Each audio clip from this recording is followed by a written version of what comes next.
out of body experiences. I've been working in the area since 1987 when I had my first out of body experiences. Um, I've worked with various scientists all around the world. As far as I'm aware, I'm the only out of body experiencer who has actually been in the lab and been sort of tested for different psi abilities and things like that. So that's kind of where I'm coming from. I'm very interested in the science side of things and the verification side of things. I've also had some very powerful, veridical, or objective verified out of body experiences over the years, some of which have been witnessed. I've written two books on the topic, Avenues of the Human Spirit and Navigating the Out of Body Experience. Avenues of the Human Spirit is more my personal journey and descriptions of my experiences, not just with out of body experiences, but a whole range of sort of paranormal, I guess, areas.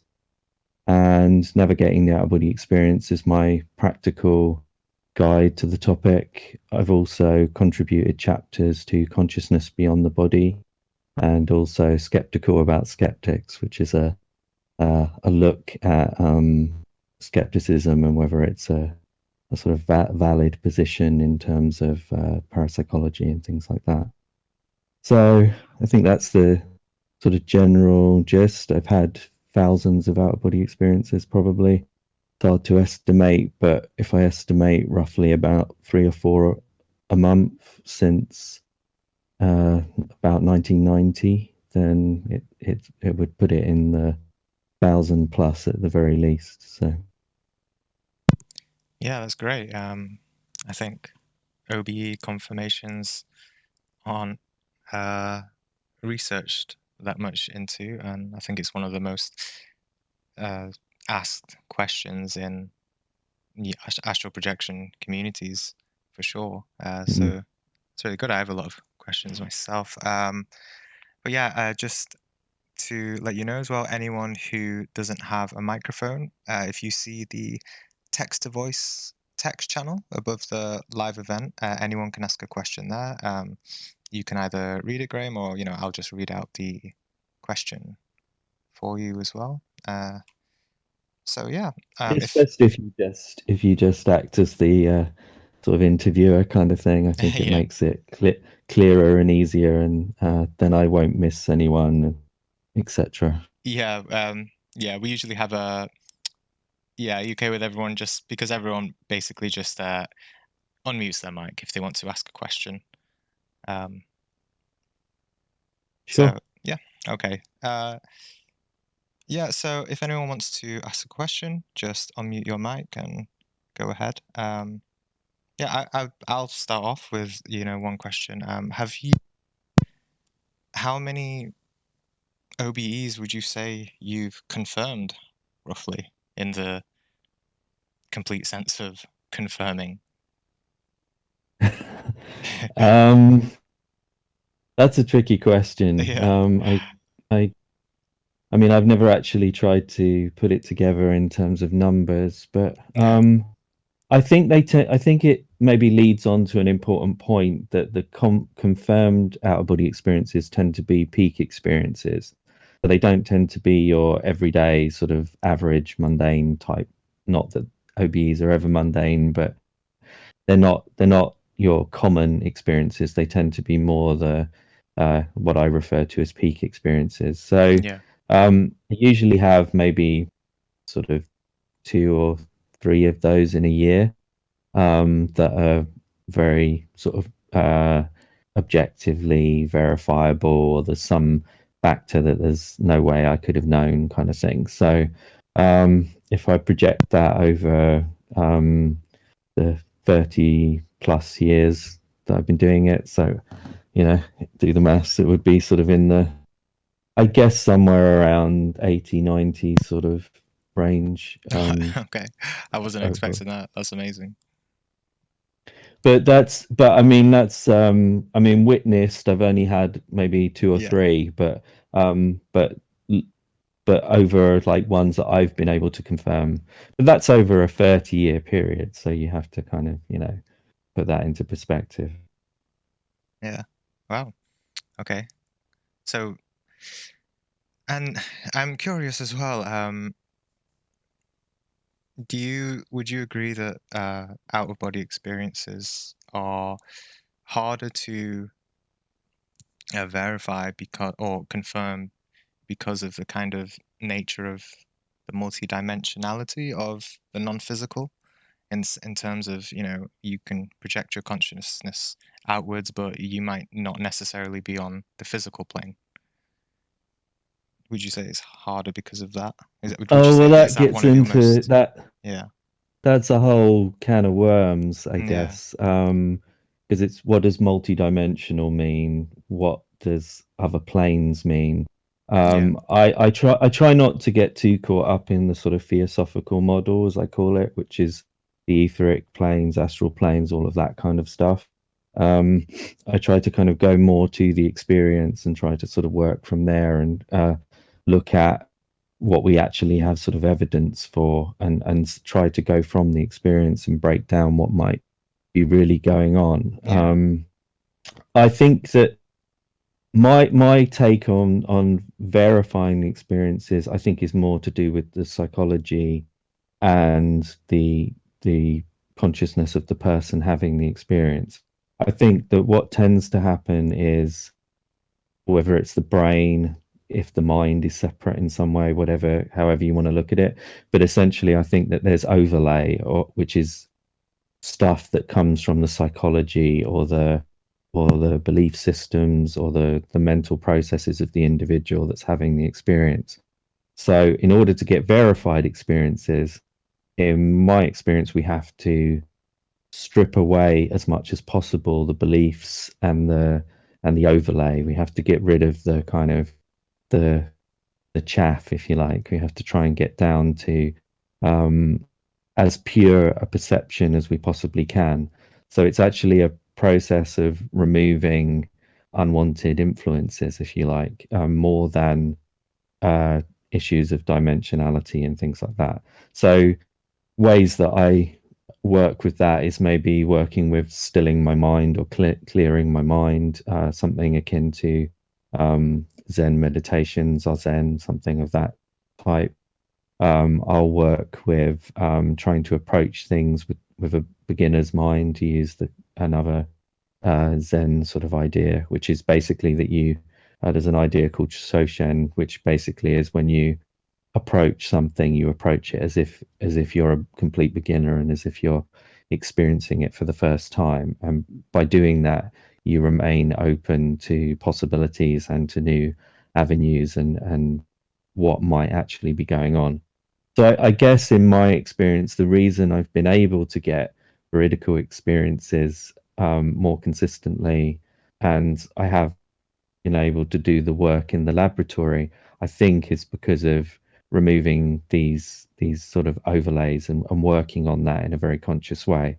So an example of that beyond me as well is, for example, in the 1980s and before, there was a researcher called Carlos Osis he was a Latvian researcher, and he worked with Alex Tannis in the US.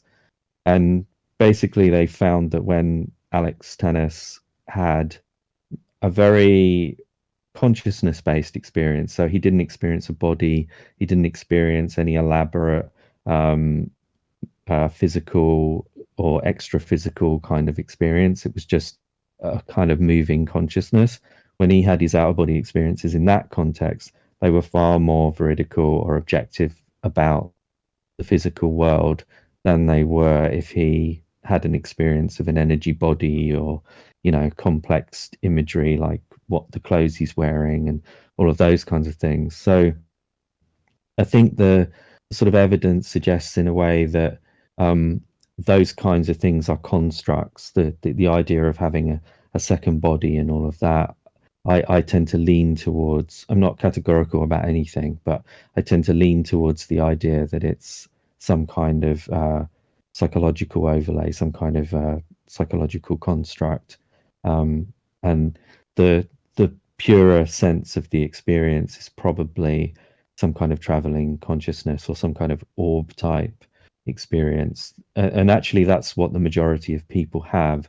when they have out of body experiences. If you actually look at the studies that have asked large quantities of people what they actually experienced, it's only about 30% of people will describe having some kind of body in the experience.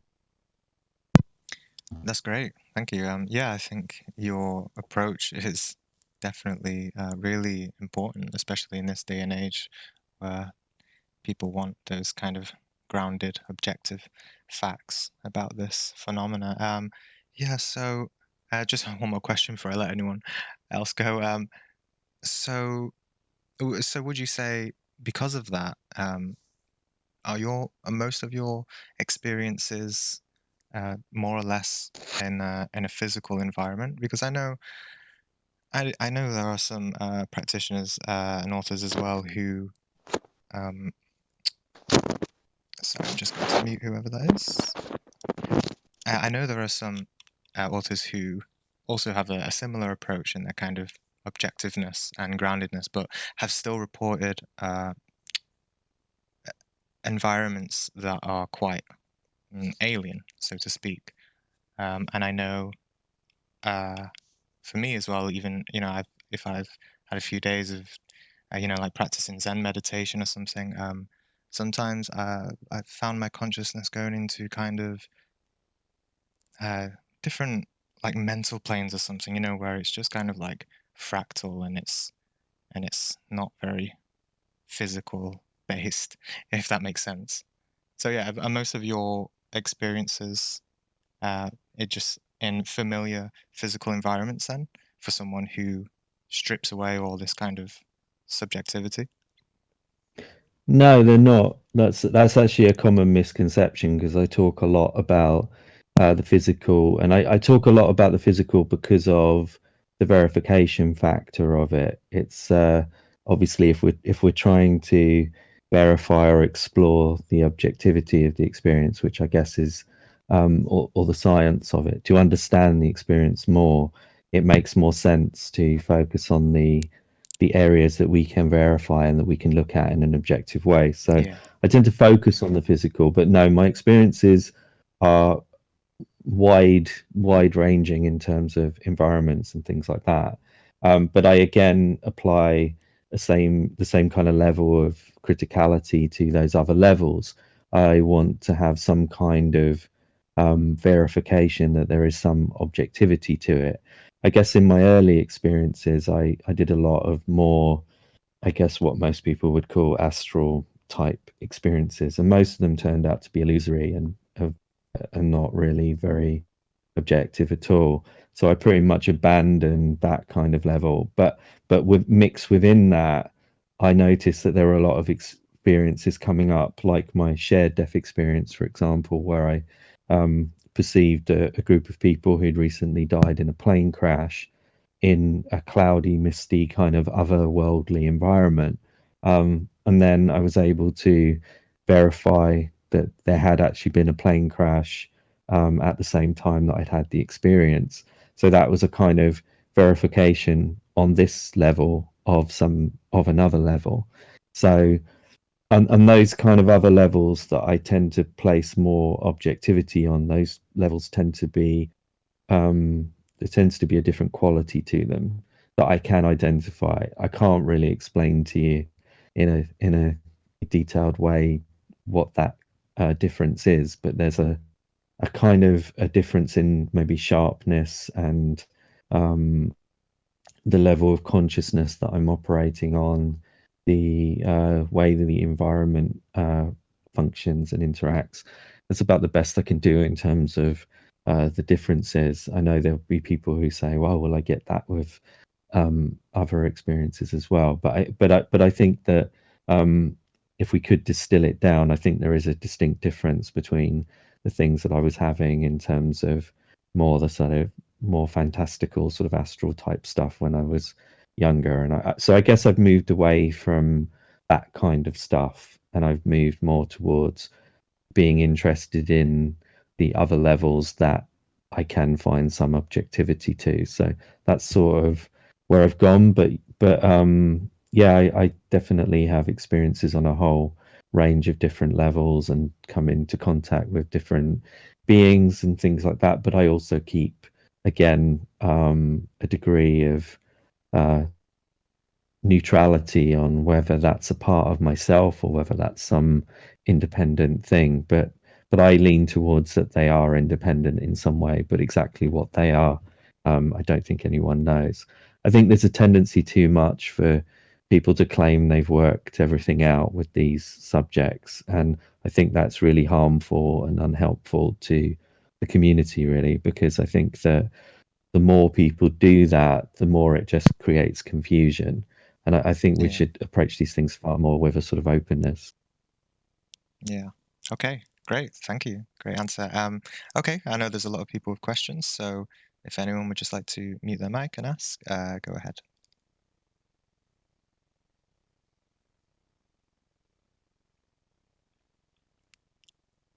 There's always someone. Here we go. Yeah. Am I? Okay. Hello. Hey. Actually, Azad, are never you mind. going? Yeah, I wouldn't mind asking a Okay. question. So after I've astral projected and when I come back, the state of mind I'm in, it kind of feels like a microdose of, LSD per se or psilocybin. It feels like a microdose of psychedelics. I'm in like a different kind of neurological state. My brain, reality feels different. Has there been any studies done on brain scans or like brain activity after someone astral projects? And has there been any difference? There's been studies like a Canadian fMRI study where they looked at a gal that was able to induce OBEs quite consistently. And they mapped the areas of the brain that were active while she was having the experience. But it's quite difficult for them to monitor something like any kind of chemical difference in a really reliable way. So I mean, there are theories that possibly it could be some kind of endogenous DMT, dimethyltryptamine, is released during OBE type experiences, or what some people refer to as metatonin. So a kind of related to melatonin, which is released when we're in darkness, and basically related to sleep and our internal clock regulation. I do think that melatonin, at the very least, or at least our internal clock, is quite sort of important to the whole thing. So whether there's any kind of chemical release, we don't really know. But like I just said, there's suggestions that there could be something along the lines of DMT, but it could also just be endorphins and kind of ordinary type chemicals that are released when you have a positive or an exhilarating experience of some kind. So it's hard to say conclusively. Thanks. Okay. It seems like it's really difficult to achieve as a state. I think in your book, if I remember correctly, you said you increase dramatically the chances when you are in a like calm, peaceful state of mind. What are the biggest impediment, in your opinion, for achieving this state? I think what I would say is the biggest mistake most people make, this is nearly everyone, is they focus on techniques. That might sound quite strange, but I think what most people need to do is to focus on the pre-state, to focus on their physiology prior to having an out-of-body experience. If you're in the right kind of state from the beginning, so the right kind of foundational level at the beginning of the process, then the technique that you use can be very, very simple. It's just a sort of a triggering process.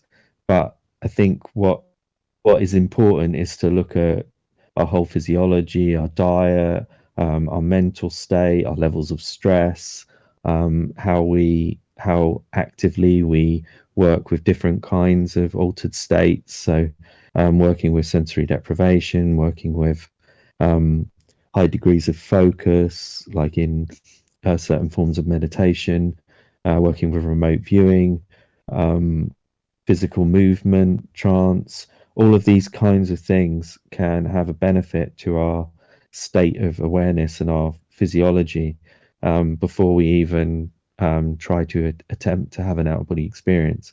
So I think that if all of that is in place, if the physiology is right, then it's much, much easier to then use a very, very simple technique or any of the techniques. So I think the reason that one person can do one technique and another person can do the same technique and one person is successful and the other person isn't is to do with their brain state and their physiology at the point that they're doing the technique. So I think that's a really big factor in the whole process that's generally overlooked. People will, if they're doing conscious projection, which is how I do things, I don't work with lucid dreams. Basically, being in the right physiology before you start is key. Or if you're using some kind of sleep related method, same thing, you need to be in the right level of depth of consciousness during sleep and the right kind of liminal state between waking and consciousness. So it's about, I think all of it comes down to the physiology more than it comes down to the technique that you might be using. In terms of it can be difficult to achieve, well, I think that in a sense, because it takes a period of time, we say it's difficult. But then again, if we were starting to play a musical instrument or we were going to start going to the gym to lose weight and to get fit or to get ready for a marathon or something like that, I don't think we would necessarily say it's difficult because it takes a period of time.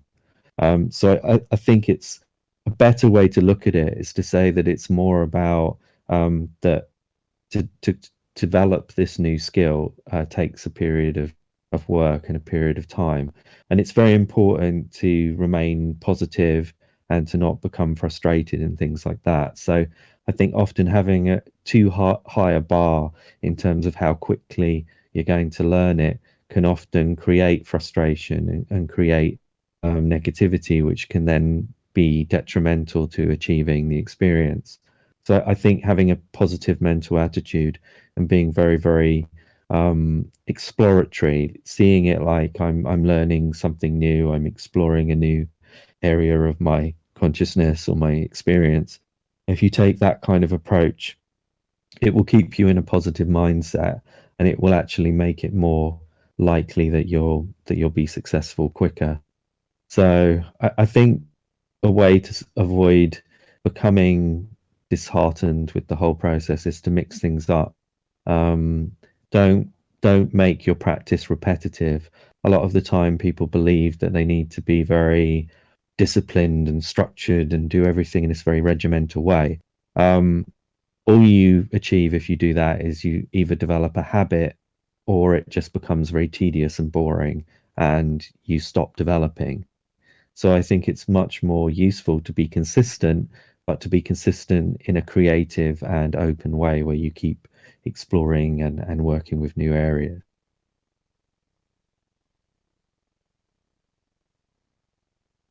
Excellent.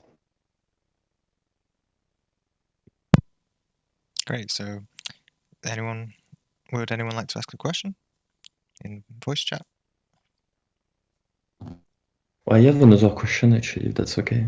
Yeah, go ahead. Quick one, but do you know during recorded OBE, what is the frequency of your brainwave pattern? You know, like delta, theta, epsilon, all of that. Again, it varies. It's very hard to put it down to like a specific. I don't think it's as clear cut as just a sort of, delta or theta or something like that. I think it tends to change. That's actually interesting because in some ways there's even been very, very kind of more ordinary sort of alpha beta kind of levels that you wouldn't maybe expect as well. So I don't think the brain waves are necessarily the key to what's going on with OBEs. I think something is happening on a sort of a different level. So I think that's quite an interesting sort of point in a sense, because again, maybe there's an assumption that it's going to be something like a meditational state. But for example, often when I begin doing an OBE, it doesn't often I often don't go that deep in terms of the initial process, in terms of my alteration in my awareness. I think what tends to happen is more of an openness and an expandedness. So it's more like sort of tuning in. So I tend to think that possibly it would be more akin to some kind of chemical release or whatever, like we were just talking about.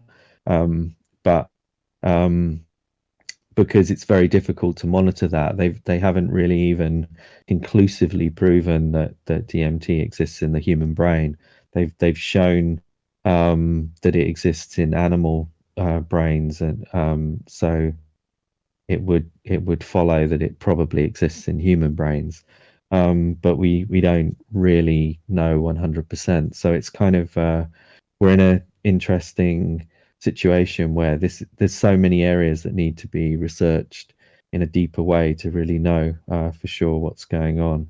But I think that with the OBE, it's more of a shutting down the body while maintaining conscious awareness, but in a heightened conscious awareness kind of state, something akin to what mediums describe as being open. It's interesting, actually, mediums often are very successful at learning to have OBEs. They often do it quicker because they're more familiar with this opening up state and being in this sort of more expanded state.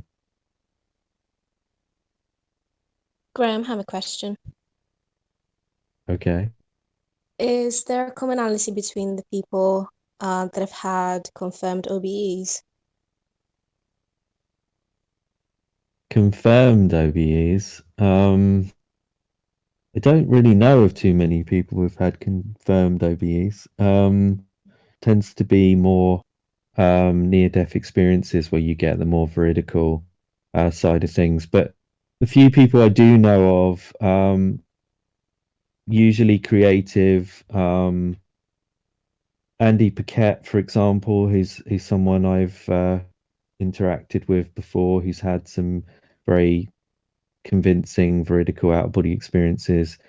He's creative and also vegan, so me and him are both whole food, plant-based vegans. So that's interesting. I think dietary things, and again going back to physiology, I think has a factor.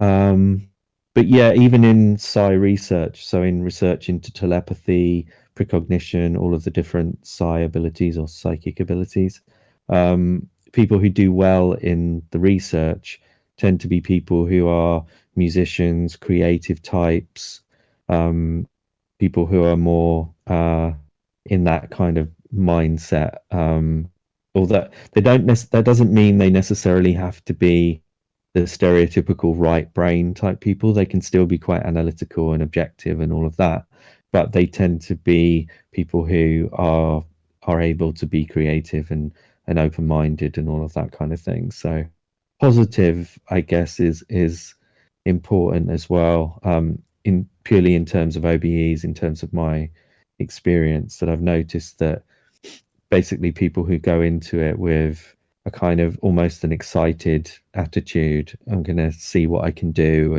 and they don't put too much pressure on themselves and that kind of thing. Those people tend to learn quicker. So those are maybe the commonalities of people who do well. But in terms of the veridical side of things, yeah, I think all I can really say is they seem to match with the people who are successful in the laboratory, so the creatives and stuff like that. And I, like I say, there's a few who also seem to be vegan and things like that. So maybe that has a factor, but I don't know of enough people to really say categorically. Okay, thank you. Okay, I think I'll read a question from text to voice. So, first one is from Bobby Jomas. Do you think that OBEs are environmentally based? And for instance, over time, do you feel like they have become more easier or harder? And I think I'll just combine that with another question from Erythrae, because it kind of links to the environmental aspect. Do you think eating meat affects the way you OBE? Could you elaborate on what's meant by Um, environmental in that context? I think what they mean is, I think they've gone offline anyway, but I think what they meant was the environment. So what their physical kind of environment, maybe living situation and stuff like that. I think that's what they meant. I don't think it's hugely important. I guess stereotypically people tend to think more idyllic type environments, but I grew up in the middle of London in a council flat in a tower block. And had probably my most frequent experiences then. I lived just off a main road, so there was constant traffic noise. There was lots of pollution, lots of people noise, all of those kinds of things. Yeah, so I don't tend to lean towards that the environment is too important in that sense. I think that certain environmental factors, like there are ideas around infrasound and electromagnetic fields and things like that can have an impact on people psychically. That goes back to the Canadian researcher Michael Persinger, who was using solenoids across the brain, basically transcranial magnetic stimulation. And by putting these magnetic fields across the brain, he was able to elicit certain kinds of experiences similar to out of body experiences, and sometimes literally out of body experiences. He was also working with a particular configuration of what he called the Koran helmet, sometimes called the God helmet. He had a particular configuration which placed the solenoids in a particular pattern on the brain, which he called the octopus configuration. By doing this, he was able to enhance people's non-local perception. So basically, their ability to see or perceive things beyond their immediate environment, which I think is all interconnected with perception and out of body experiences and things like that. So I tend to feel that an out of body experience is a sort of multi-sensory psychic experience in a way. It's when all of the sensory apparatus of the psychic aspect of ourselves is activated and you're experiencing things on all of those levels at once.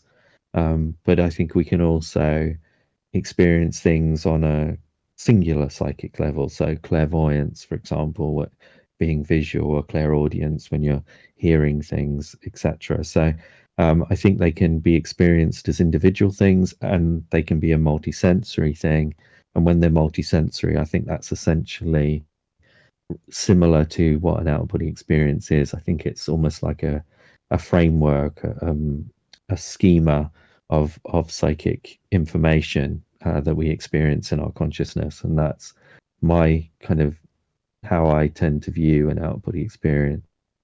So yeah, environmentally, if there is natural geomagnetic fields, I think it's quite feasible that that could have an impact on someone's psychic ability. I think that if there's unnatural electromagnetic fields, sometimes given off by technology and things like that, or even the structure of a building, I've often wondered if the tower block that I grew up in, it was one of the first buildings to be cladded, similar to the Grenfell Tower that burnt down.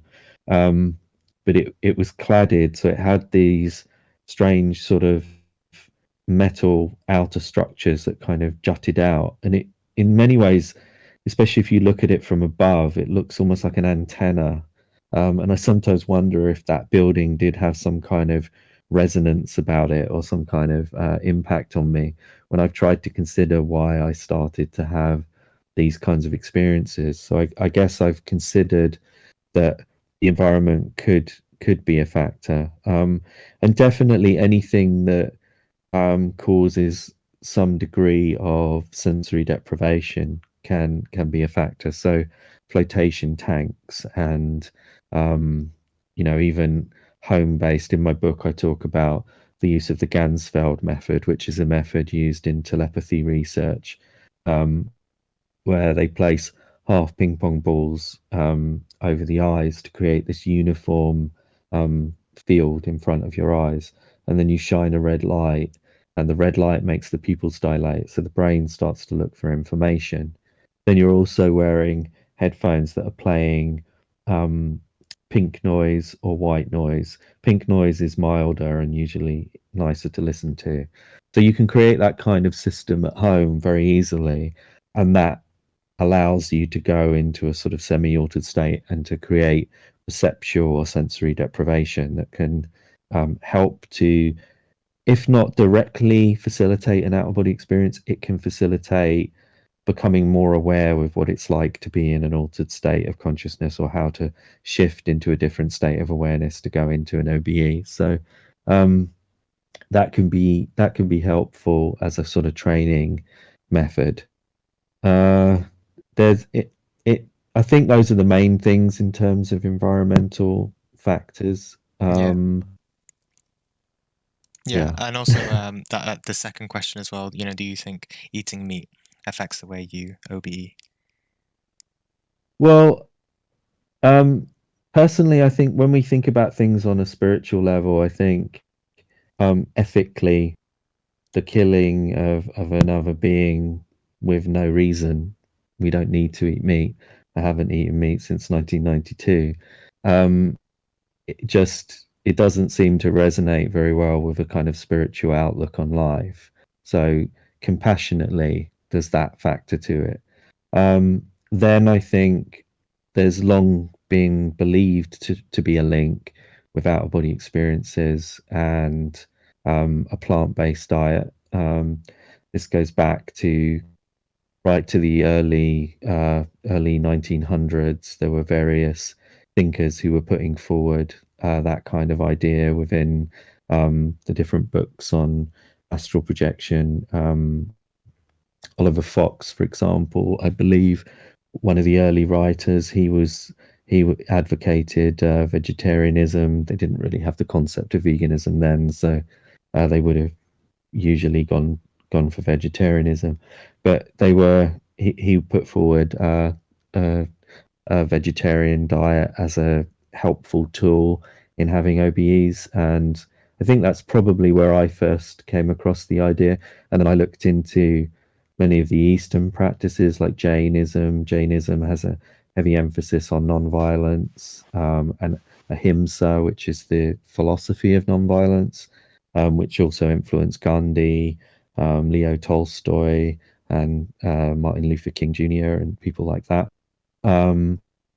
So all of those kinds of areas kind of influenced me and led me to switch to first vegetarianism.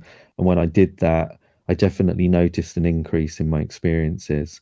I've also done some loose research on that with my private students, where I've just seen that the ones who have taken that step had a marked increase. And it wasn't even, I guessed that it was going to be something in the region of 5 to 10%, but most of them actually had a much bigger increase in their ability to have out-of-body experiences by doing that. So some people will say, oh, it doesn't matter, and I don't think it would stop someone from having an out-of-body experience, but I think that the way to look at it is there's things that are beneficial. It's like we can get away with not doing certain things, or doing things that are maybe detrimental to our health and all the rest of it. But if we make the choice to kind of change these things, then maybe we'll have more of a benefit and a positive effect. I also think that often the people who dismiss it are people who are maybe naturally gifted as well. So my focus is often on helping people who are maybe not naturally gifted and are trying to learn to do this. And so they're at a position where they don't have that natural ability, so they need to maybe go that little bit further in terms of making changes that will ultimately benefit them. So I think that the small amount of evidence and research that we have on it seems to suggest there is a link. And there's also one of my students is doing a PhD on exactly that topic. So he's looking at whether there is a link between diet and psi ability or psychic ability. So he's looking at the broader area of psychic ability. So I think if there's a benefit to that, then there's probably going to be a benefit to OBEs in general as well. Okay, great. So another question from Elias. Are you out of body when you dream? And if so, what are the differences between lucid dreaming and astral projection? I guess my approach to looking at these things is because I see things in more of a kind of consciousness-based understanding, and I look at it almost like our mind or our consciousness is interconnected, probably with everything around us. So it's almost like our conscious awareness is on a continuum or a kind of a sea of information or a sea of perception or sensory awareness, if you like. If that's what's going on, which is how I tend to lean towards, then in some ways we're never really in the body. In some ways we're always interconnected. We're always operating on this other level. But the one difference is that when we're in a kind of dream type state, our body awareness is shut down. So our normal sensory information is no longer dominating the experience. And because it's not dominating, more non-local perceptions or psychic perceptions, things like that, can come into play. So I think what tends to happen with a dreaming state is there's a kind of blurring between the two things. You get partly the psychological overlay, the psychological aspects of who you are as a person bubbling up, like we've all experienced in our dreams. We have this sense of maybe what we've been doing the day before, or it might be some very strange scenario that comes from our childhood or whatever it might be. But there's stuff that comes up from our own lives. But then sometimes there's these elements that are not from our immediate psychology and perception. There's these non-local perceptions, and these essentially are sometimes things like precognition. Precognition is quite common in dream type scenarios. There's a famous book by Dunn, An Experiment with Time, that looks at that kind of concept. And then the scientist Rupert Sheldrake, who I worked with, he also looked at that whole concept of, do dreams have precognitive elements? And if you keep a diary and you write down those elements that arise that feel almost like deja vu, almost like those perceptions that might actually happen, if you keep a record of them, you'll often find that they will actually end up happening. So there seems to be a high degree of precognition in dream type states. And I think that it's not just precognition, but that's the one that's most obvious in a dreaming sense. So I think what's happening with dreams is that we're experiencing this interconnection with those other kind of levels. And if the awareness becomes strong enough within a dream state, so a lucid state, then we can sometimes shift into a full out-of-body experience because we're aware enough to put our perception away from the dream psychology or away from the physical body, etc. So it can unfold into a full OBE. So in a sense, I think the answer to your question is both. I think we're both in body and out of body, but I think we're both in body and out of body most of the time. It's just that our awareness is on our sensory experience. We tend to focus on what's happening around us, and so to go into an out of body experience, we need to shut down all of the awareness of the normal sensory experience, and then put our perception onto a different location, etc. So that's when the OBE unfolds. So it's not really that much has changed in reality. It's just that our focus point has changed, that our where our attention is focused has changed. So that's how I tend to view the experience. So it's kind of not one or the other. It's kind of a blending of the two. Yeah, that was a great answer. Thank you. Okay, so from Sympius, how come when I separate or leave his body, I get this overwhelming sense of terror? Well, I think that fears are quite natural because we tend to fear the unknown. It's the most obvious thing. We also fear that we might die in some way. Fear can also be related to the context in which the out of body experience arises. So if you're someone who is experiencing sleep paralysis, for example, before the out of body experience, then possibly that will be the reason, because sleep paralysis is generally quite scary for most people. So I tend to avoid that as an avenue to learn to have OBEs. But that can be a factor, which I think is probably related to just sort of a chemical situation when you're in that sort of paralysis state when you wake up in the middle of the night, that it's just inherently quite scary. But yeah, in terms of even if it's not sleep paralysis, the situation of having fears before an OBE is very, very common. And I think that ways that you can work around that is things like trying to familiarize yourself with the feeling of being out of body. So you can do things like watch drone footage of movements over environments and things like that, and try to picture yourself in that kind of experience. You can read other people's experiences and try to become more comfortable and familiar with the concept. You can literally imagine yourself in that experience. Literally imagine yourself standing at the other side of the room looking at yourself, and try to become more comfortable with that concept of being out of body looking at yourself. And doing that starts to sort of reinforce this idea that it's not something fearful, not something to worry about.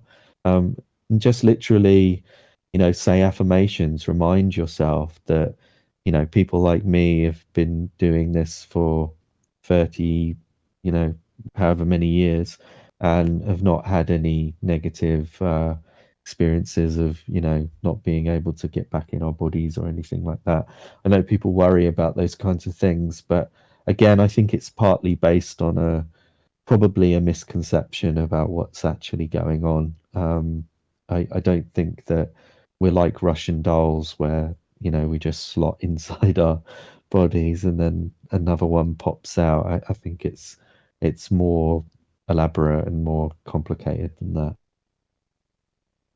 Yeah, great. Okay, a question from Nick Cage. Has being out of body affected other psychic skills for you? I guess it's a little hard to. That's a bit of the chicken or the egg sort of scenario. Yeah. Because I don't know which came first in terms of. I would say probably they have. I think things started for me with an apparition, almost like a guide or some kind of very powerful sort of celestial kind of kind of apparition experience when I was around 5 years old. It was the first thing I ever experienced.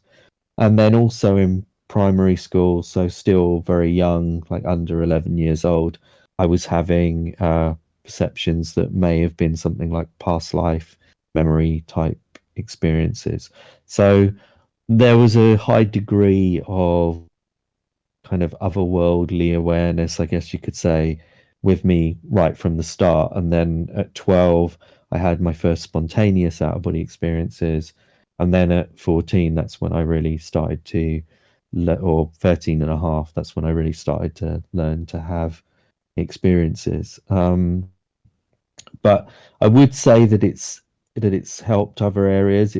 I definitely had never had anything precognitive before my Soho bombing precognitive out of body experience, which I've talked about quite a lot. There's a video on YouTube if people want to see the whole kind of description. But to briefly summarize it, I had an out of body experience where I witnessed the bombing that happened in Soho quite a long time ago, and came back to my body. There were 4 other people in the room when I had the experience.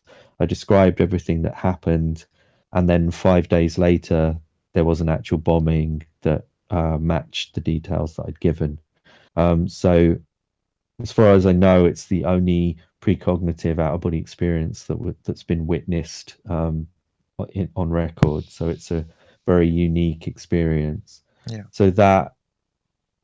Did you want to ask something? Oh no, so yeah, I was just saying, yeah. I was just listening. So I've lost my train of thought now. Yeah, sorry.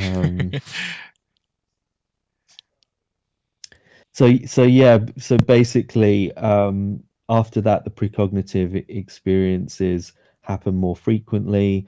Then I took part in some precognitive research with Rupert Sheldrake, the scientist, and I got the highest score he'd ever seen on a single test. So that suggested to me that there was that I definitely at least developed a precognitive ability. And then I also took part in Dean Radin's research in the US, where I went into a steel Faraday room. It's like a big steel box, basically, that they put you in. Sci-fi film, and I had to try and affect things on a quantum level. So basically, it was micro PK, so psychokinesis, trying to affect essentially kind of like the fabric of reality, really, because he had an interferometer set up, which is a device that fires photons with a laser, just fires particles of light through the double slit, the famous double slit experiment. So basically, what I had to do was try to psychically or astrally or in some way affect and alter the way the photons were firing. And the results were positive in the predicted direction. So that means basically that there was evidence that the photons were being altered. And Dean Radin has repeated that experiment several times now and published papers on it that shows that that these effects can happen. And then also I did non-local perception research with the Rhine Research Center, where I'm a advisory board member and an educator, and I also take part in the experiment. So we did 14 weeks of tests, which were both precognitive and non-local perception. So basically images that I would have to perceive from the other side of the world. So I was living in Estonia at the time, and I tried using different methodologies. So sometimes remote viewing, sometimes using the Ganzfeld method that I mentioned, mild sensory deprivation, other times OBE methods to try and see the targets. And again, we had positive results in the, statistically significant results. So, so all the work I've done with psi or with OBEs or with perceiving things at a distance, etc., in the kind of laboratory context, has all been sort of successful. So I do think the OBEs have definitely had an impact on all of that. Great, thank you. Okay, I've just linked your YouTube channel there if anyone wants to see his videos. Okay, so this is quite an upvoted question from Jojo. Do you have any practices or routines that might be of help in one's ability to astral project? And she said, the more specific, the better.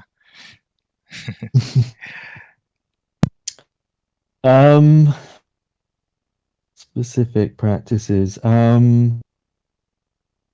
I do a movement-based practice called sieving, which I've never really heard anyone talk about, which I guess is related slightly to shamanic practices, which is basically, it's similar to inducing the vibrational state, but using physical movement. So it's something akin to sort of Tai Chi or Qigong or something like that, working with energy, but it's more dynamic. It's more active than those. It's not as slow and still and that kind of thing. It's more, I guess, more like a sort of flowing sort of dance type thing, which I find helpful for working with energy. Then sensory deprivation work, I do all kinds of approaches with that because I find that it allows you to disconnect from your default way of perceiving the world. So one of the, again, another secret I think with OBEs that really gets you to the next level is to go outside of your comfort zone. I think a lot of the time people will want to achieve these kind of things, but they're not willing to take that extra step. So, for example, something that I regularly do is I'll do a prolonged period of sensory deprivation. So I might literally put myself into blackout for 8 hours or something like that. By doing that, you put yourself into a completely different state of mind. It completely changes the way that your interaction with the world happens. Even to get away from sensory stimulus like computers and screens and things like that for a period of time when doing a practice like that can be really, really effective. So sometimes doing something prolonged like that can be really powerful. Flotation tanks, really good way to kind of get a sense of floating and also to have this feeling of being beyond the body, floating, having no sensory information, all of that. So it's almost like creates the same sort of state that you might have pre an OBE. In the past, I've even done stuff like the witch's cradle, which is basically hanging upside down in a sack, you know, essentially. So I've done some pretty out there kind of practices to try and work with these kinds of things. But I think that we have to be willing to experiment with those kinds of things and taking that extra step. I mean, I've never wanted to use drugs or to work with chemicals and things like that. So I've always avoided the use of drugs. So I've always looked for ways to work with my physiology and my mind that don't involve the consumption of chemicals and things like that. So yeah, those kinds of things are ways that I've worked basically. So it's all about again creating that foundational shift that I was mentioning, being on the right kind of physiology and the right kind of conscious state before you even start the practice. Because essentially, to induce an OBE, I use a very simple technique, and I think most of the authors who write about these things and people who teach these things actually do use a very simple technique, because I think usually they just know what to look out for, because I think part of the key process is observation. So the first thing I do is observe, like what's my physiological state at the beginning, and I know that it needs to be in that kind of expanded state. If it's not in that state, then it's going to be very difficult to induce the OBE. So I probably either will decide not to induce it, or I'll do something to try and alter that initial state. So that's even before I've even thought about doing any kind of visualization method or anything like that, or thought about doing affirmations or reality checks or whatever if I'm doing a dreaming type method, although I never really do that. I'm just sort of, I have done it, but basically I never use lucid dreams. I always do OBEs from a conscious state, like 99.9% of the time. It's a very rare occurrence that I'll do anything with a lucid dream, but I do teach that methodology if people are, if they're that way inclined, if they're natural lucid dreamers or whatever, then I'll teach them in that way. My approach is always to focus on the individual and what's best for the individual. It's not about how I do it, it's about what's best for that unique person, because everyone has their own needs and their own qualities and their own unique factors that they need to explore. So I tend to avoid one size fits all kind of approaches and tend to teach these things in a more bespoke or kind of customized way to the individual. So I guess all of the practices that I do tend to be things to just get me out of my normal habits, patterns, and ways of thinking. So remote viewing is another thing that I practice. So I mix things up. I don't do things in a habitual way. I think often when people meditate every day for sort of 40 years or whatever, they tend to get huge egos about it. And tell everyone how they've been meditating for 40 years. And it's sort of almost the opposite of what it's supposed to do. And I tend to think that's because it's become just a reinforced habit of their identity. And so it's no longer a sort of a growing process. It's become stagnant. And so I think I was conscious from the beginning of my practice that I didn't want to do any kind of stagnating practices. I wanted to keep mixing things up and keeping it interesting. So I guess that's the sort of key to how I approach things.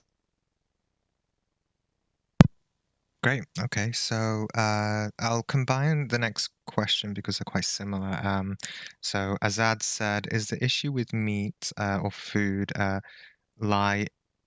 is the problem in processing it or factoring farming meat? Basically making the animal go through suffering.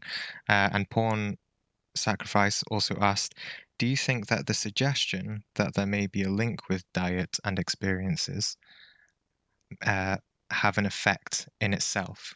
And have you studied any link with belief in general when it comes to OBE capability? Okay. No, I don't think it's how it's processed and things like that. I think that people can disagree with this, but I think that physiologically we are herbivores. I don't think that our guts, our saliva, our teeth, our hands, the whole physiology of our bodies is not designed to consume animal flesh, non-human animal flesh. So essentially, I think the reason that we die of things like diabetes, heart disease, cancers, a lot of these, all of these things, even strokes and Alzheimer's and things like this, are all linked to animal fats. I think the reason for that is because we're not naturally meant to consume these things. We're not omnivores. A dog is a true omnivore, for example. So a dog can break down cholesterol and animal fats and things like that when it consumes them, and it can also eat vegetables and live on plants, etc. So it's a true omnivore. A cat can only eat meat. A human is designed primarily to eat plants, like the other primates. So bonobos, chimpanzees, mountain gorillas, etc. They're all 90 something percent, 98% in most cases, around that kind of range, plant based, and the small amounts of animal proteins of any description tend to be things like termites and stuff that they consume in the process of eating leaves and plants, etc. So basically, I think, like the other primates, we are primarily designed to eat plants. Then we look at research like the China study, the biggest nutritional study that was ever conducted, that shows that optimal human health is plant-based.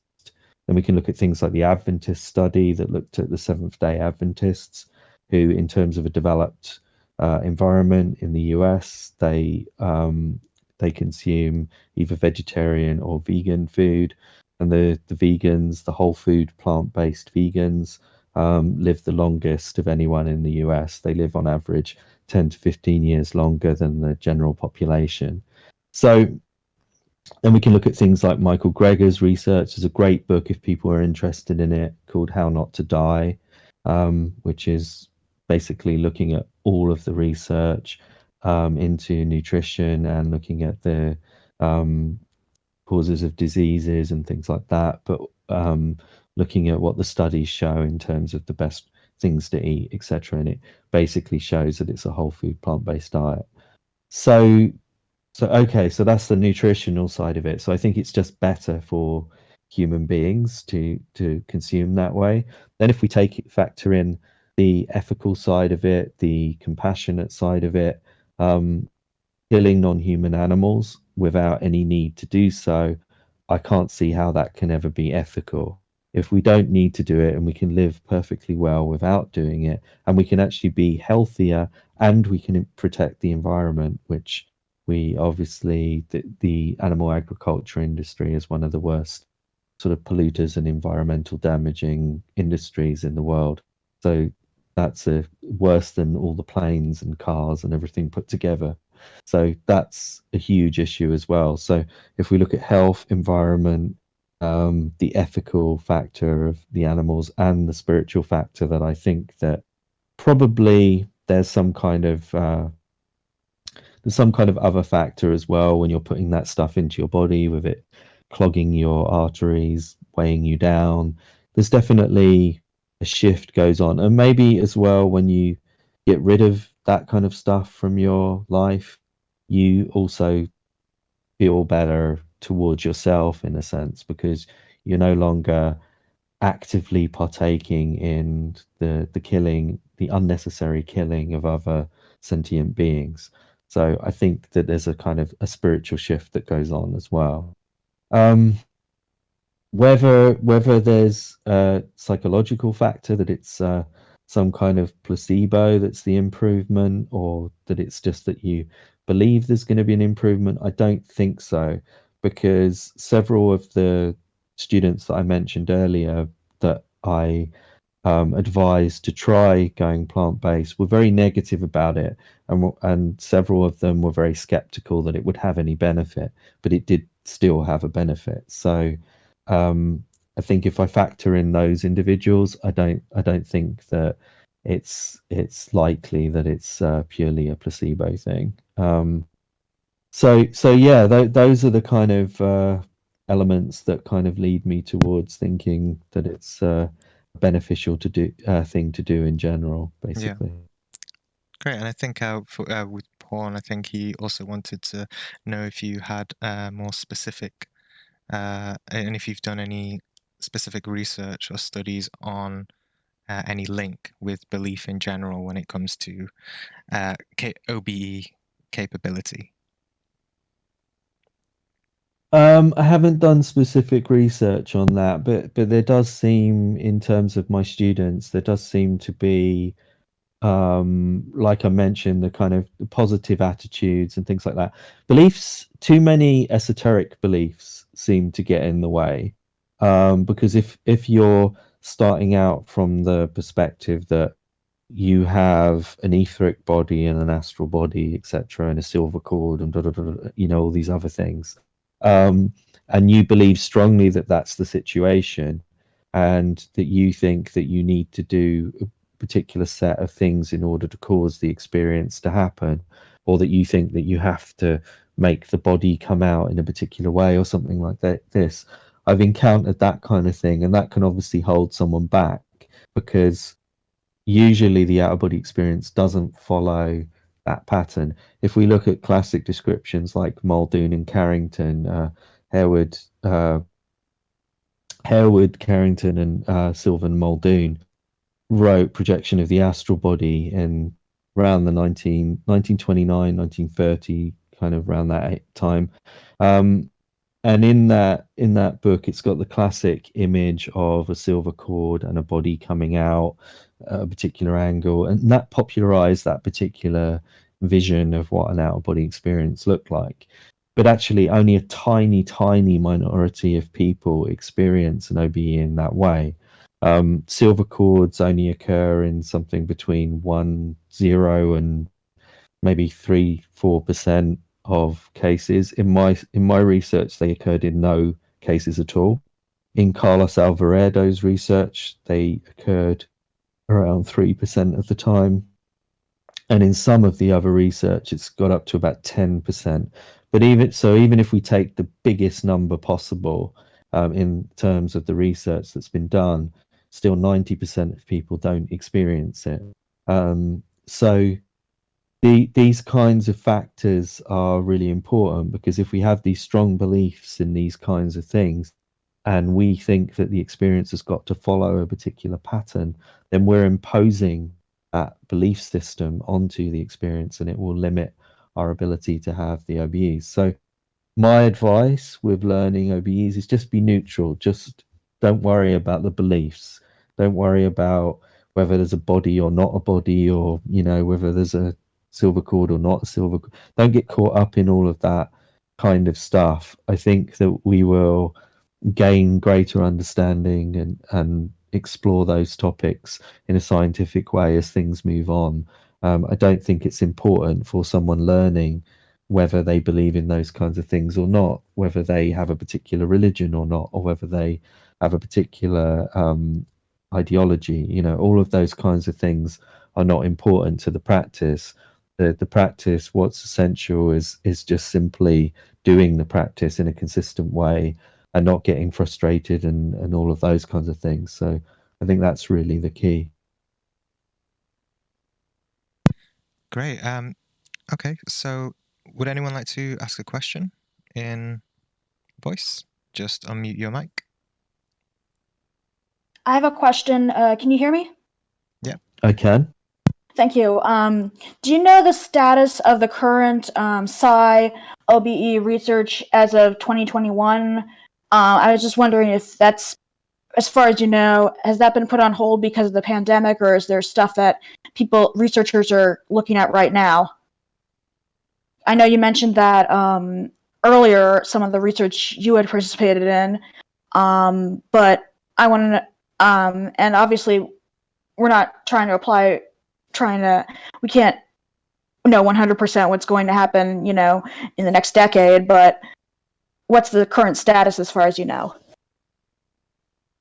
The main researcher currently doing research, but yeah, obviously it is semi on hold because of COVID. But the main person is Patrizio Tresoldi, who's an Italian researcher at the University of Padova. So he's doing research that basically looks at veridical perception in OBEs induced via hypnosis. I've done a paper with him recently. Like, it's going to be published quite soon. It's already online in some places, but yeah, he's the only one doing active OBE research looking at that particular veridical aspect of things, because the tricky thing with OBE research is consistently getting those peak experiences that I was talking about. In order to get good evidence, you need the peak experiences, and you need them consistently. And so it's very tricky to do that. So he's been experimenting with different ways, like using hypnosis and things like that, to try and get the consistency. So the other option is to have a sort of indefinite approach and see when someone has one of those peak experiences, and then go from there, which is kind of an approach I did a bit with the Institute of Noetic Sciences in California with Dean Radin. So I tried to do an OBE and affect the random number generator at their laboratory from the other side of the world, so from Estonia.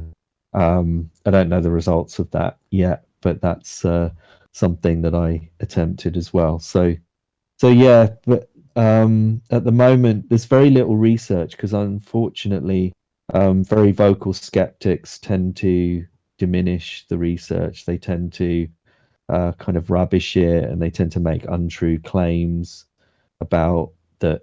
The evidence is always going to be anecdotal and things like that. There was a article that I was featured in just recently in ID magazine, so Vice ID magazine, and that ended with the sort of claim that all OBE evidence is actually only ever anecdotal, and that was quite disappointing because it's just not true.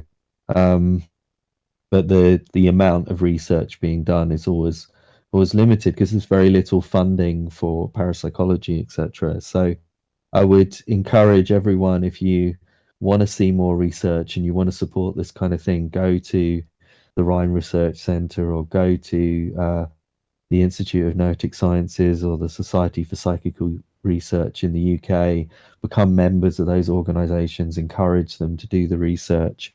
They need money to do these projects and all the rest of it. So the people that believe in these things and that want to support these kind of things, we need to help them basically, because they're very, very underfunded. Most of these organizations are doing this research on an absolute shoestring and can barely survive, especially with the sort of COVID situation and COVID age. So I'd really encourage, like, go to some of the events that they're doing. The Rhine Research Center always does great educational courses. They do regular lectures and things. They're doing some quite soon that are all donation based, so you can donate whatever you want. So yeah, I think that's really the most important thing, because without us, the public and people supporting these organizations, there's not going to be more research. The majority of research looking at veridical aspects of things tends to be in the realm of near-death experience research. So there was the AWARE study a little while back where they had one veridical case that seemed to again confirm perception out of the body at a time when the body was dead, essentially, or was all activity had ceased. And they know that because of the person who was out of body described the monitor, the sounds of the beeps that the monitor was making. So they know that only happened at that point when the person was clinically dead. So those kinds of studies are happening. There's also been some other near-death experience research studies. But I think that in general, there's also the remote viewing type work. There's all these other psi ability kind of studies, and they're all important because they all suggest this idea of non-local perception.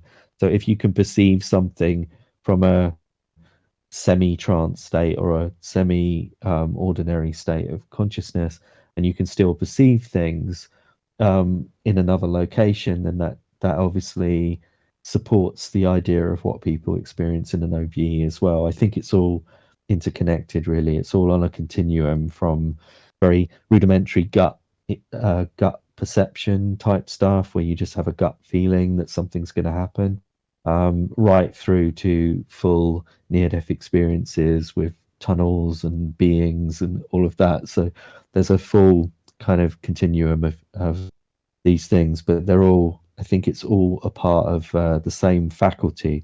I don't think that, for example, telepathy and precognition are necessarily different faculties. I think they're all linked abilities. They're all part of that non-local nature of consciousness, basically. Great. Does anyone have a question? Would you like to unmute your mic and ask? I have one.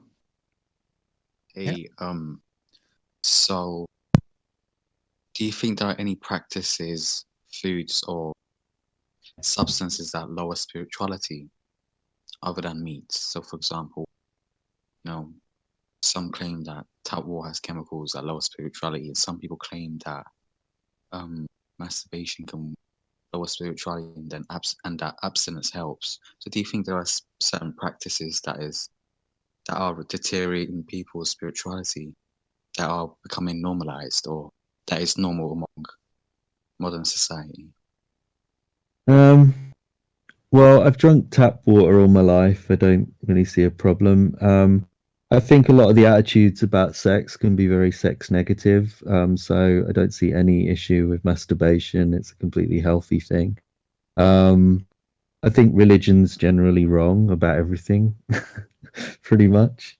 So yeah, no, I mean the sex negative attitudes are just prehistoric to me. I think that worrying about masturbating just makes no sense whatsoever. I think that actually sexuality probably is linked to psychic abilities, really. I think that exploring sexuality and working with sexuality and working with the energies of our sexuality, celebrating it is probably more beneficial to OBEs than abstinence. I've never really encountered anyone using abstinence that was really a beneficial thing, really.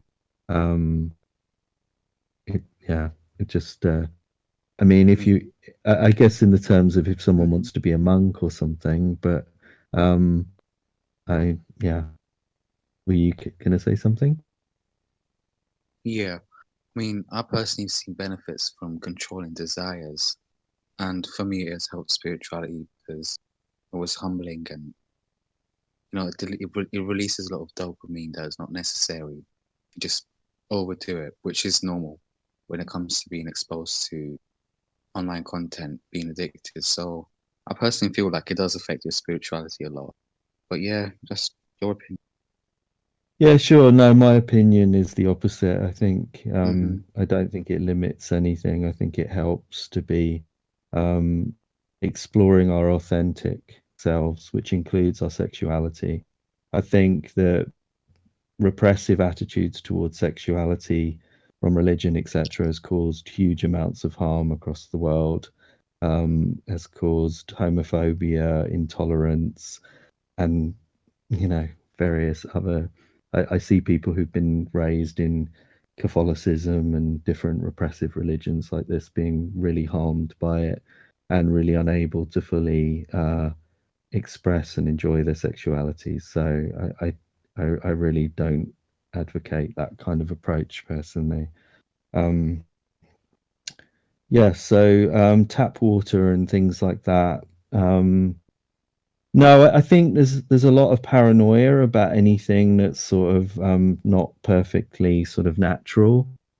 I think that natural things can also be very harmful too. I think a lot of the sort of traditional cultures have had a lot of fear about nature. I think actually going back to religion, I think a lot of the fear of sexuality and fear of nature and fear of like natural things stems from the earlier realities of diseases and things like that, because they didn't understand sanitation, they didn't understand germs, they didn't understand how the way that nature worked and the risks and whatever from certain foods and all of these kinds of things. So I think there developed a real division between the natural and the spiritual.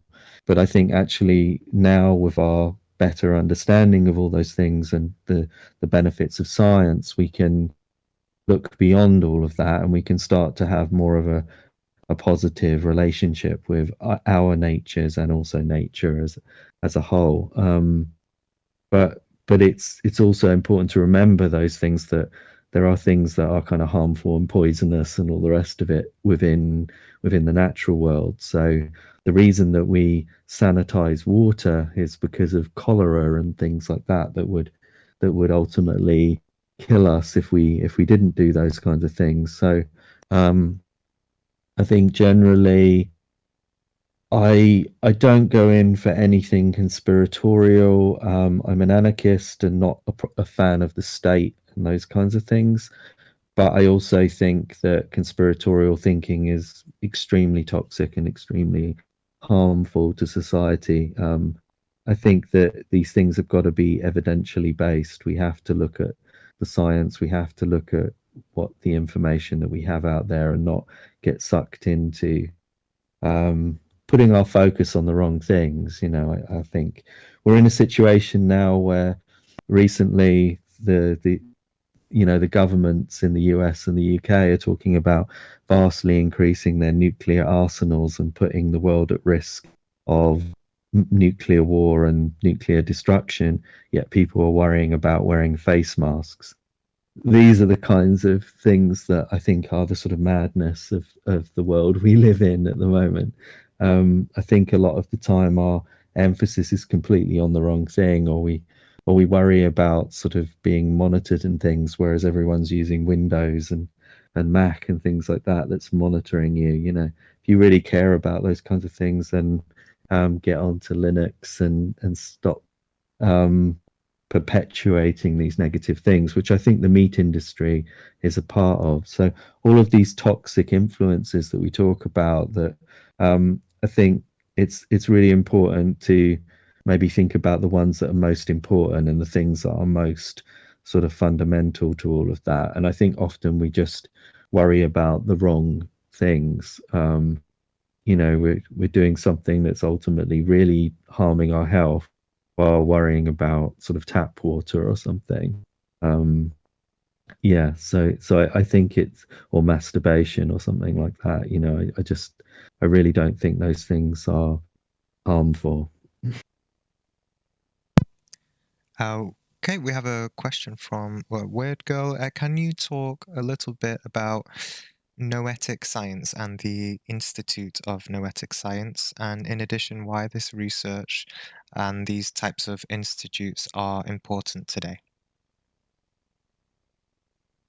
Okay, the Institute of Noetic Sciences was founded by Edgar Mitchell, who was one of the original lunar astronauts.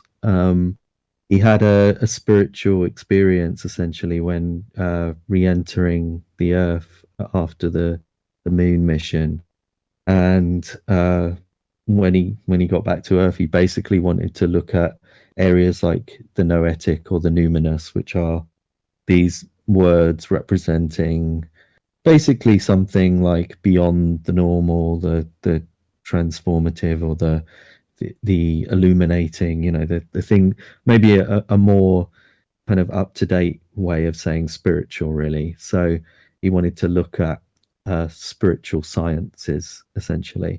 So he founded the Institute of Noetic Sciences, and then various scientists got involved over the years, and now the senior scientist there and the most important parapsychologist in the world, I would say, is Dean Radin. So Dean Radin is doing really rigorous, really controlled, really well designed research into the whole area of extrasensory abilities of humans, the idea of extrasensory perception, precognition, or what he calls presentiment, because he works with, for example, the idea of that a lot of these things are unconscious, so we perceive an event before it happens, but we're not even necessarily aware of it. So this comes down to intuition again, or that feeling of an intuitive perception, or just a gut feeling kind of reaction. So he monitors this by galvanic skin response, which is the electrical activity in the skin, or he'll do it by subtle unconscious eye movements, things like that. So what he's found is that people on average are aware of an emotional event or an emotional reaction around 3 seconds before that emotional reaction actually happens. So the reaction would be something like the person is shown a very shocking image. It could be like a violent image or something like that. They'll be shown a shocking image, and then they'll be shown 3 calm images, or whatever. So before the shocking image is shown, there's often a reaction a few seconds before the image is shown. So this is what he's sort of been discovering in the research. So these kinds of things show that there's more going on to consciousness in a scientifically rigorous way. So the study I was involved in that I mentioned, where I was affecting the double slit experiment, the quantum double slit experiment, using psychic ability, that again, he's replicated that study several times with multiple different people. And again, and that's been replicated at other organizations as well. So he's shown that this is possible, that psychically we can affect the fabric of reality, essentially the quantum level of reality, psychically. So I think this is important because it allows us to understand more about the world around us and what's really going on in all of our spiritual experiences, so out of body experiences and beyond all of that. I want to know what's really going on. I want to understand it and to explore it and to help people have those experiences more effectively.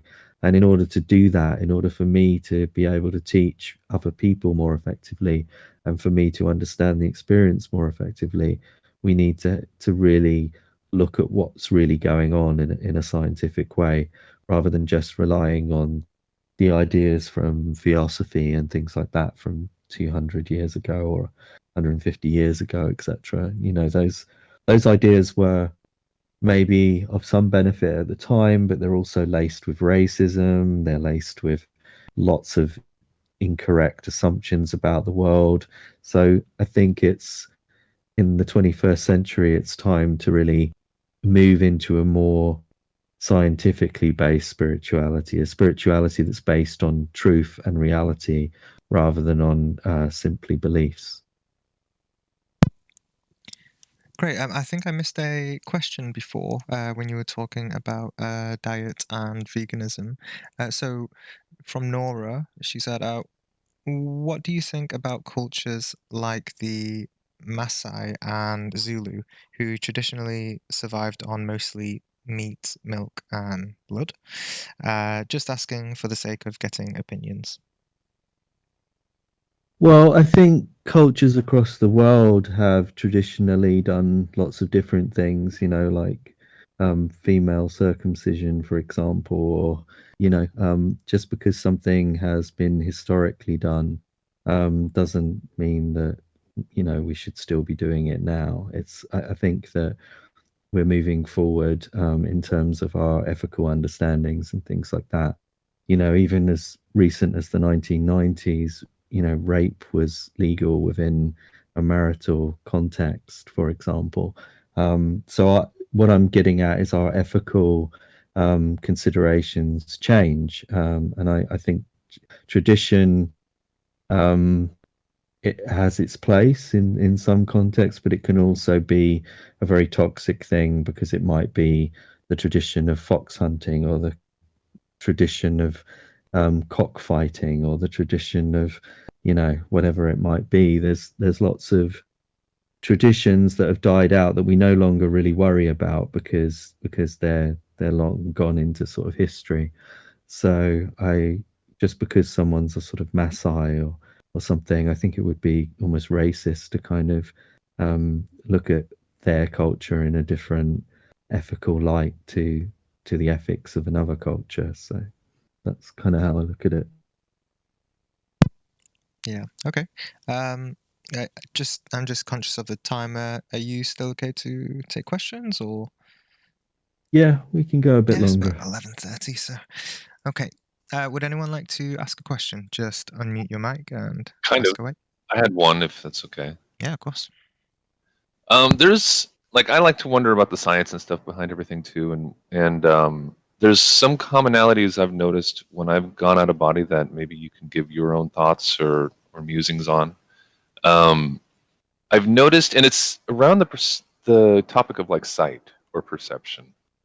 I've noticed many times when I've gone out of body, I've felt watched, even though I could not see what was there.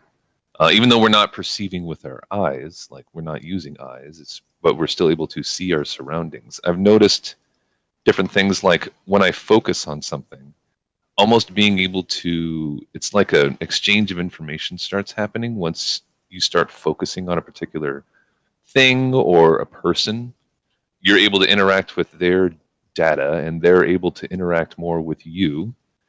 And also, I've noticed when moving between different modalities or like different levels of energy, usually I'm not able to see where I'm going first, which I thought was really strange. Like there may be a tunnel with a bend in it. That happened twice. Like I can never see the destination from the source. Or if I'm just kind of just teleporting there, I'll lose sight. It'll black out before I enter that new space. And I just wondered if you had any theories or observations when it came to that. Yeah, that's really interesting. I'm I guess very focused on the whole idea of what's going on with visual perception with OBEs, because I realized that no one had done any research on that, and there was the general assumption that visual perception is kind of always the same as physical perception. But obviously we're not using eyes, as you said, so that doesn't really make any logical sense that vision would be exactly the same. And I noticed that there is a whole range of different, often duotone experiences. So by that I mean two color experiences. So I will sometimes have, say, a blue-gray type perception, or sometimes black-violet, sometimes yellow-red, these kinds of color pairs. And I also discovered that in a lot of my experiences there's a kind of zooming effect. So it's sort of like if I perceive something, if I focus on something, my perception will zoom in onto it.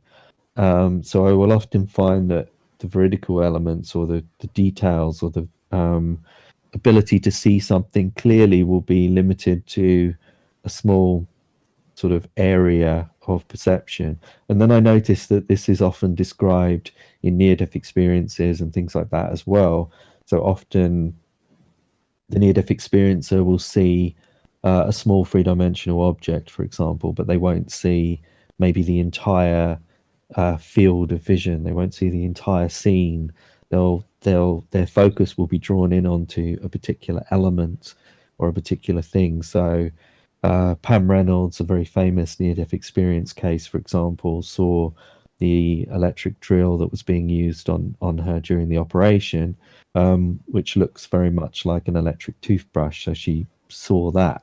Then there's, for example, in Pim van Lommel's research in Holland, he saw a set of dentures while out of body. Again, a small three-dimensional object. Then there's the famous tennis shoe that was kind of on a ledge in a near-death experience, where the shoe was perceived on the ledge outside the hospital. So again, a small three-dimensional object. So I noticed that there's these commonalities across a lot of descriptions. This isn't always the case, but it's a common feature of OBEs. And these changes in the color patterns of OBEs is common as well. So for example, in early out-of-body experiences, by which I mean people who've only just learned to do it or just started having experiences, they will often see in darker tones, and often violets and dark blues and colors like that, dark green. So it seems to be in sort of darker perceptual colors in the early stages of the experience, and then often become sort of brighter and more complex with later experiences. That also seems to match well with the visible light spectrum, which is, so if you look at an image of the visible light spectrum, you literally see like kind of pairs of colors as one color moves into another across the spectrum. And it's almost like in an out-of-body experience, we're perceiving bars of the visible light spectrum. So it's almost like our perception's been limited down to specific areas of the visible light spectrum. So that's one possibility. It also seems to relate somewhat to low-level light, so scotopic vision, which is basically vision in low light. When you're in a dark environment for a period of time, the cones and the rods that are in your eyes switch, and you start to have scotopic vision, which is basically for seeing in a dark space. the OBE seems in some ways to match with scotopic vision. So it's almost like, I think what might be happening with an OBE is that our normal awareness and our normal functioning of the mind or of consciousness is being extended out beyond the brain, but we're experiencing many of the same or misfunctioning to some degree of the mind or of the visual perceptions and all of those kinds of things.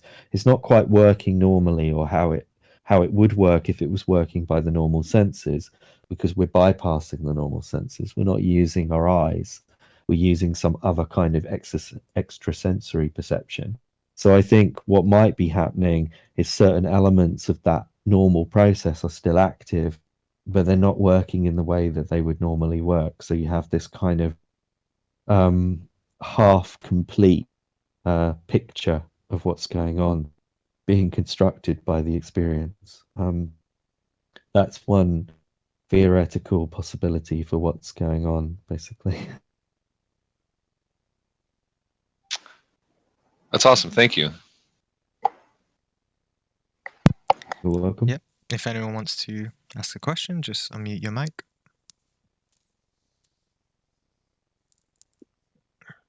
I don't have another question, but I wanted to mention when you were talking about the research, it reminded me of this class at the Rhine I took recently.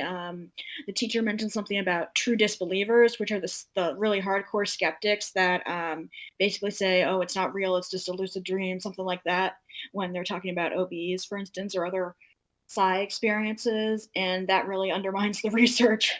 So that's why I think and then you said something about them being more out there recently, the true disbelievers, and that's what's tamping down on the research. That plus the pandemic is not making it easy. Yeah, sure. I think they're very what has been called pathological skeptics. I think they can be very harmful to the whole area because they often tend to get a lot of credibility, especially in the media. Recently, I've done quite a few mainstream media interviews, like the BBC, major newspapers in the UK, and stuff like that. And it's interesting how they'll often get someone from a scientific organization who has no expertise specifically in the topic to just kind of turn around and come up with some uninformed opinion, which actually doesn't even conform with the science. The idea that OBEs are just dreams, for example, the fMRI research that we have, and even the Olaf Blanke research, which Susan Blackmore, one of the prominent skeptics, is a real advocate for. Both of those different areas of research don't support the idea that an OBE is a dream. And even if we go back into like earlier research, the same thing. It shows different types of brain activity and different brain states to what you would expect from someone who was asleep or someone who was dreaming. So yeah, it's just not supported by the evidence. But so even someone skeptical shouldn't be saying that, because even from the purely skeptical science side of things, that's not what the evidence suggests. So it's quite frustrating at times that a lot of these skeptics are just uninformed about the topic that they talk about.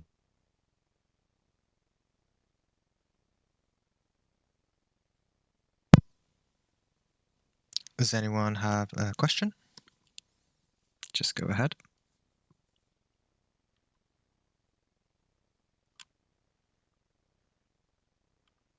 I have a question, Graham. Okay. Have you heard or are you aware of or any new concepts or ideas that have been rising in the field that might be still in research or just completely controversial? Can you be a bit more specific? What field do you mean, and what kind of theories do you mean? Still in the area of OBEs or sort of psycho experiences, things like that. So I'm guessing what I'm trying to ask is, are there any new things that are being studied at the moment that are not so commonly known or talked about? In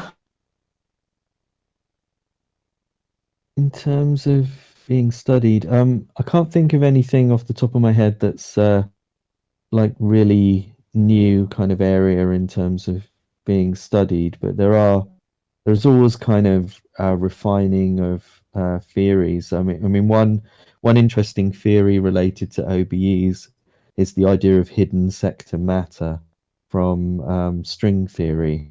I did hear one physicist talking about how basically if string theory is correct and there would be this thing called hidden sector matter, and if hidden sector matter exists, then you could essentially have a kind of replica of the brain or of your conscious experience in some way.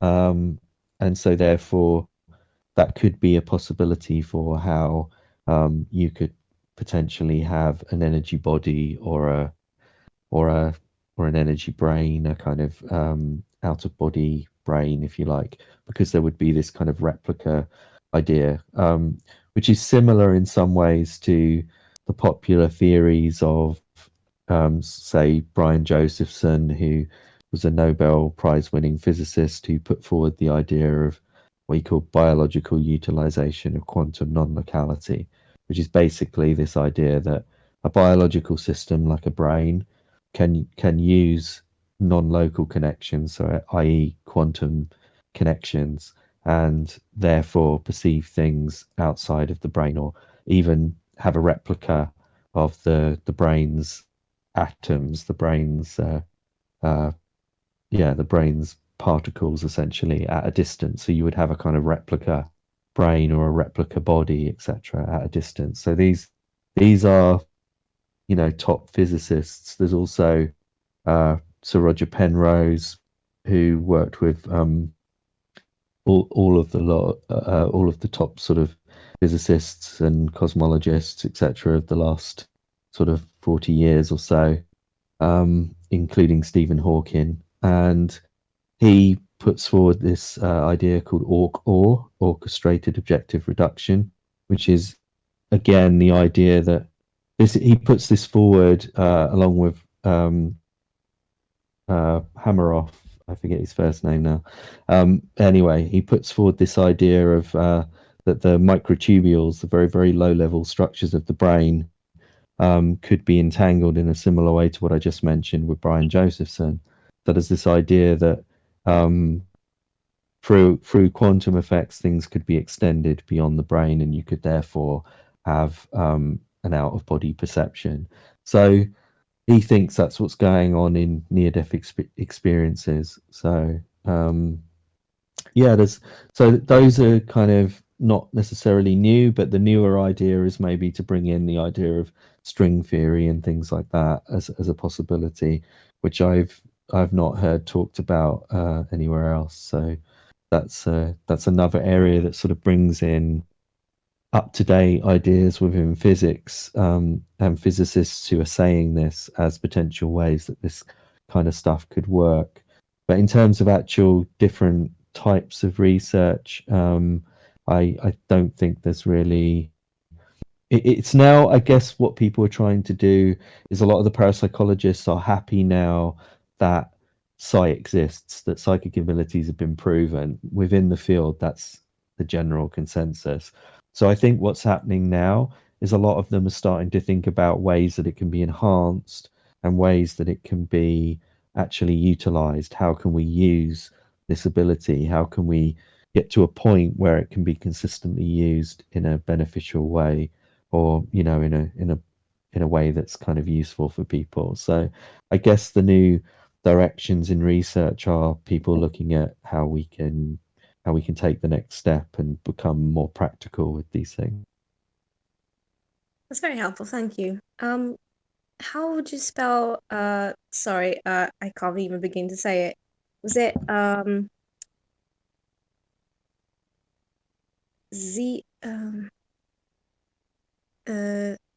the matter, sorry, the hidden something matter. I cannot spell. Hidden sector matter. How do you spell that? Sorry. Well, just the word hidden. Not the hidden, obviously.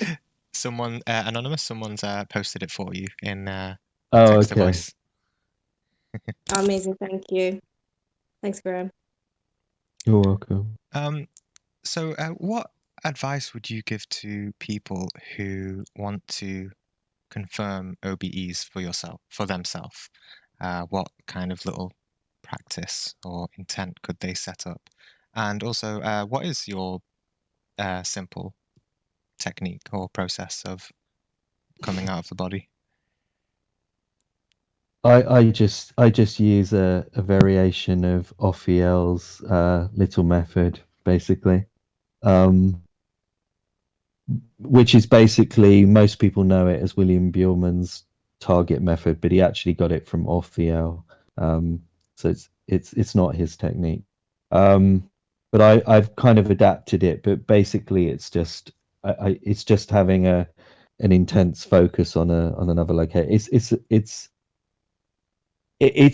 simple, but there's actually a lot to explain. So to go through it would take too long. But essentially, I explain it in my course, in my books, etc. So it's all kind of in there. But it's essentially the method I use most frequently is that, and also the G technique, which is my own kind of physiological technique. So that's kind of getting back to what I was saying about sort of the physiological side of things. But in terms of verifying things, well, I think you just have to keep sort of working at it, really. I mean, it's like I said, I mean, I might have quite a lot of experiences throughout a year, but only a few will be the peak experiences. So I think the thing to do is look out for, if you're having, let's say you're having a few experiences in a year, look out for the ones that have that special quality, that they're extra vivid, extra kind of clear, all of those kinds of things. Pay attention to things like when they happen. When did your experiences happen? What was the moon phase? Things like the moon phase can actually be a factor that's often overlooked. Getting back to the diet thing, look at what you were eating. Did it have any impact? Have you been consuming caffeine and things like that? There's some evidence to suggest that caffeine can even be a positive. So I'm not saying that necessarily as a negative thing. I'm just saying monitor and be aware of what you've been consuming, what you've been doing in your life, what your stress levels were. Basically keep a diary. Keep records. The more detailed the records that you keep, the more you'll learn about your own particular abilities and your own particular levels of awareness, and you'll be able to draw from that and use that in an effective way. So I think that's important. Work on your mental state, as I mentioned before. So clarity and perception. I think the scientific method in many ways is like the ultimate meditation. It's about perceiving things as they actually are. So try to learn to not get sucked into confirmation bias, which is just when you believe a particular thing and then you try to make things match with what you actually want to believe. Try to take a step back from all that, and we tend to resist new information. We tend to resist things that are contrary to what we might intuitively want to believe. But I think in order to improve and to really expand, we need to kind of take a step back from that and to actually say, okay, so what's consistently been happening in the experiences? When did they happen? Because it might not be what you think. If you keep records of it, you might actually find that, oh, hold on a minute, I'm having more experiences on a certain time of the month or a certain time of the year, or things like that. I've noticed even a lot of my peak experiences are either in the in between seasons, so often in the spring or the autumn. So by keeping records, you start to notice these kinds of things. You can even keep sort of statistics of your own experiences and start to learn. It's about kind of modeling yourself, working out what works for you. Or if you're not very efficient at having experiences or you don't have any at all, then try to model more than one person. So I don't just go by my own experiences. I don't just base my teaching upon my own experience. I look at the studies, I look at other people, I look at, you know, my students that have been the most successful. I model them and look at what was effective for them. So it's really about taking a sort of scientific approach to your own abilities and your own work. But yeah, like I mentioned before, overlay, the kind of psychological overlay is the thing that will stop you being objective and being able to perceive things veridically and objectively in an OBE. So if you want to change that, then you need to practice things like no mind meditations or Zen meditation. But it doesn't even just have to be in that kind of context. It could be you go out for a walk, go out into nature or something, and you pay more attention. You train yourself to observe and to pay more attention to the details of the trees and the plants and the, you know, anything that's around you. Learning to perceive things in a more detailed way and putting more attention into things will mean that when you're in the out of body state, hopefully you'll do the same thing and you will have trained your mind to perceive things in that way. Instead of being lost in your own thoughts when you're walking down the street, actually kind of shift some of your awareness to the world around you and to perceiving what's in the world around you. And by doing that, you'll probably improve your abilities when you're in the out of body state as well. Yep, great. That's really good advice. Would anyone like to ask a question? Just unmute your mic. I love you, Gene. Thanks, Yoshi. Yeah, does anyone have a question? Yes, I have two questions. One's kind of a quick question. The other is, I would say, more of a complex question. Okay. The first question was just what technique to induce an. And the second question was. Sorry, you cut out for a second there. What was the question? Oh, the first question was more of like, what techniques or things did you do to induce an out of body? The second was like I put in the text to voice, but I'll really reread what I put.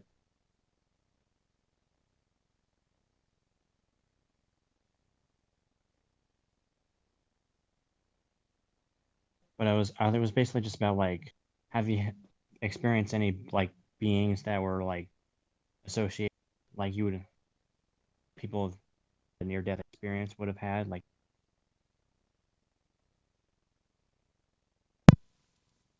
I think your mic is cutting out a bit. If you want to ask it in text to voice.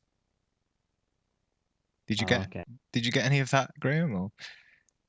I got something about beings in near-death experiences, but I didn't get the specifics of the question. But I'll answer. I mean, in terms of the techniques, like I mentioned, I think working with the pre-state is really important. In terms of techniques and stuff, I mean, I created an entire course to go into the methodologies, techniques, looking at consciousness, looking at physiology, looking at the science, all of that. So, I mean, if people want to learn all of that kind of thing, then my course is the best place to go for that. But in terms of near-death experiences and beings and stuff, I have encountered some beings that would be akin with near-death experiences. I guess what you might call guides or my higher self or something akin to that. But like I mentioned before, I don't know how objectively I take those things to be, but I think they're useful and positive experiences, and I remain sort of neutral to them. I think they're really beneficial and positive in our lives, but I don't sort of necessarily believe that they're completely objective necessarily. They could be, but they also could not be. So, but I tend to, I guess, suspend my disbelief and kind of treat them as if they are objectively real, and kind of I do lean towards these things are objectively real. Oh, and I think you wanted to ask a question also about, do you know of any people who have had an experience, or have you, where they have felt someone who has maybe had a near-death experience and experienced a being of pure love or something? Yeah, so experiences where I don't personally know anyone who's had a near-death experience where they experienced a being of pure love, but people generally do experience a kind of light of compassion and love. And I mean, I've definitely experienced that in out of body experiences as well. That vast expanse of interconnectedness of consciousness, like I was experiencing the minds and thoughts and perspectives of millions of people, and also the just feeling of overwhelming compassion and love and interconnectedness. And that was part of what led me to sort of more ideas of non-violence and living without killing animals as much as possible and all of those kinds of things. So yeah, so I think in my own experiences I've had that kind of experience, and even in my shared death experience where I saw those people who died in a plane crash, there was a real sense from some of them of the weight of their lives being sort of lifted off of them, and them going into this kind of light of compassion and love. So yeah, I can relate to that for sure. But yeah, I don't really know many people who've had near-death experiences other than via correspondence with emails and things like that, but not personally in my life. Okay, I think we should probably wrap up. Yeah, that's fine. It's been 2 hours now. Yeah. Yeah, okay. And I'm starting to flag a bit. It's midnight here, and I can feel I'm not on my peak performance now. So Yeah. No. Holding up that white flag. Yeah, no, you've been great. The answers and questions have been really wonderful. So yeah, it's thank been you for really, coming. really nice questions. Yeah. Yeah. Thank you everyone for such good questions. Yeah, thank you, Graham. And yep, if you're Okay. always welcome here if you want to come back one day. Okay. Take care, everyone, Thank you, and Graham. yeah, Thank you. have great experiences. You too. Have a Good good night. sleep. Good night.